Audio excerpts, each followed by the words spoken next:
భుజంగాసనం చేయటం వల్ల ముఖ్యంగా ఈ వెన్నుపూస పైన ప్రెజర్ పడుతుంది. వెన్నుపూసలు ఫ్లెక్సిబిలిటీ పెరిగి మనకి బ్యాక్ పెయిన్ రాకుండా, నెక్ పెయిన్ రాకుండా, ముఖ్యంగా నెక్ పెయిన్ రాకుండా కూడా ఈ ఆసనం ఉపయోగపడుతుంది. అలాగే మనకి ఈ పొట్ట భాగంలో కండరాలన్నీ కూడా సాగుతాయి. ఈ లంగ్స్ కెపాసిటీ కూడా ఈ ఆసనం వల్ల పెరుగుతుంది. భుజంగాసన. ముందు మనం భుజంగాసనం చేద్దాము. ఫస్ట్ భుజంగాసనం చేయాలంటే మనం పొట్ట పైన మ్యాట్ మీద పడుకోవాలి. ఇట్లా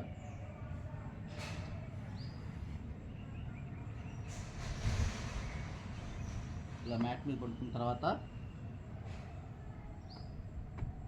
మీ 2 హ్యాండ్స్ ఉన్నాయి కదా, ఈ 2 హ్యాండ్స్ని సాధ్యమైనంత వరకు మన చెస్ట్ దగ్గరికి తెచ్చుకోవాలి.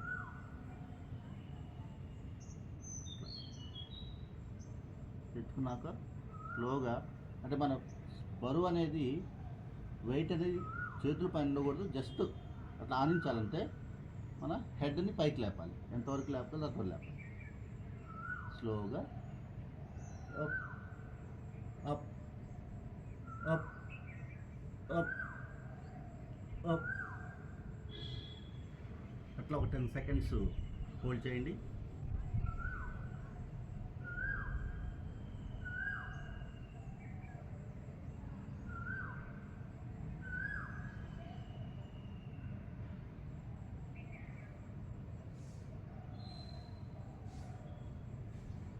స్లోగా మీరు ల్యాండింగ్ ఎప్పుడు కూడా స్లోగా ఉండాలి.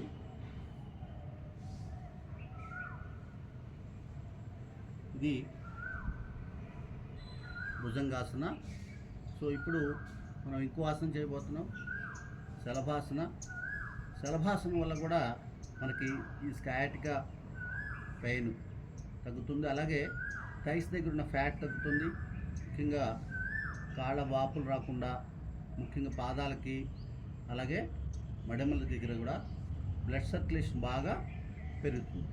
సో మన ఈ 2 చేతులు ఉన్నాయి కదా, ఈ 2 చేతులని ఇలా హోల్డ్ చేసుకోండి. వీటిని మీ థైస్ కిందకి పెట్టుకోండి. థైస్ కింద.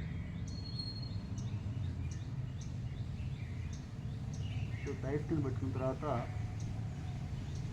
స్లోగా ఈ 2 పాదాలని లేపండి.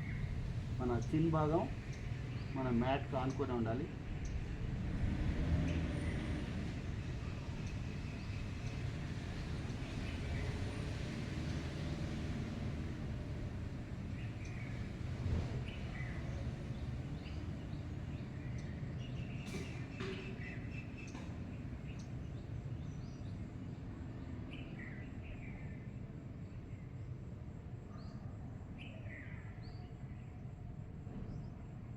స్లోగా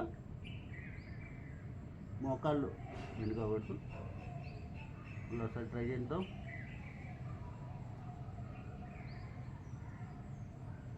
మీకు ఎంతవరకు వీలైతే అంతవరకు లెగ్స్ని పైకి లేపండి.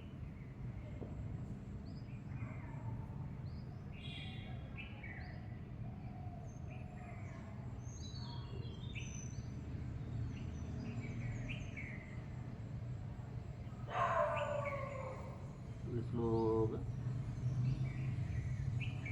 ల్యాండింగ్ ఎప్పుడు కూడా స్లోగా ఉండాలి.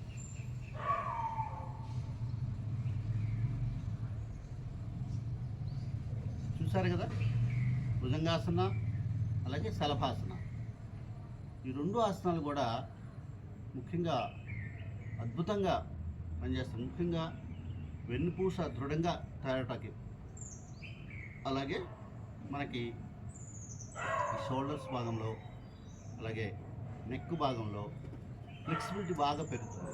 నెక్ పెయిన్స్ రాకుండా మనకి కాపాడుతుంది. అలాగే లంగ్స్ కెపాసిటీ కూడా పెరుగుతుంది.